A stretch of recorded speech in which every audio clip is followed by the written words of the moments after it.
Till yet, we have studied in individual taxation, we have studied the property income, as well as we have covered the areas of employment income.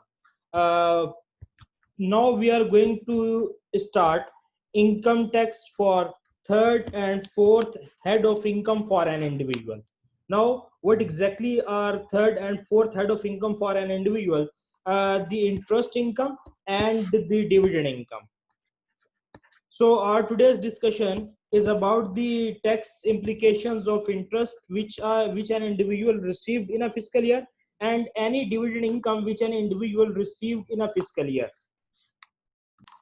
These are the tax rates and allowances which are also given in the exam paper.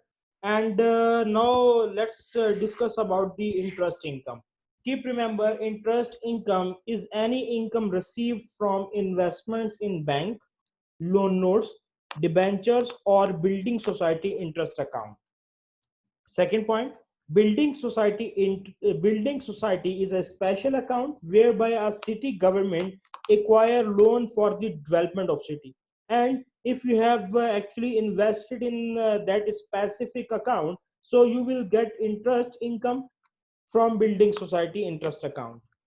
Interest income is taxed on a receipt basis. Interest income is taxed on a receipt basis. It's very important point. Like if an individual earns 5,000 of interest income during a fiscal year, but from that 5,000 he only received 2,000, so the amount of 2,000 would actually be taxed in a fiscal year, because interest income is taxed on receipt basis. Keep remember, there the main types of exempt income or interest are. Keep remember, all type of interest income is not taxable.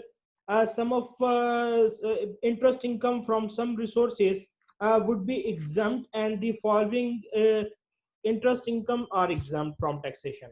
Number one, interest on individual saving account, interest on national savings certificate, prizes received from premium bonds, prize bond winnings, lottery winnings, and savings certificates are issued by National Saving and Investment (NS&I). On maturity, the profit is tax exempt. This profit is called as interest. So basically, all these interest income is exempt from tax. Only income is taxable which we receive from the investment in bank, loan notes or debentures or building society interest. If we received any interest income from these sources, from these investment, that would be considered as taxable interest income. Now we have fourth head of income for an individual. Like first one was property income, second was employment income, third, as we just discussed, interest income, and now the fourth head of income for an individual, that is dividend income. Keep remember, dividend income is actually the income received from investment in shares. And the other important point, same like interest income, dividend income is also taxed on receipt basis. Like if we receive 2,000 actual dividend from any investment in shares, so that 2,000 would be your taxable dividend income.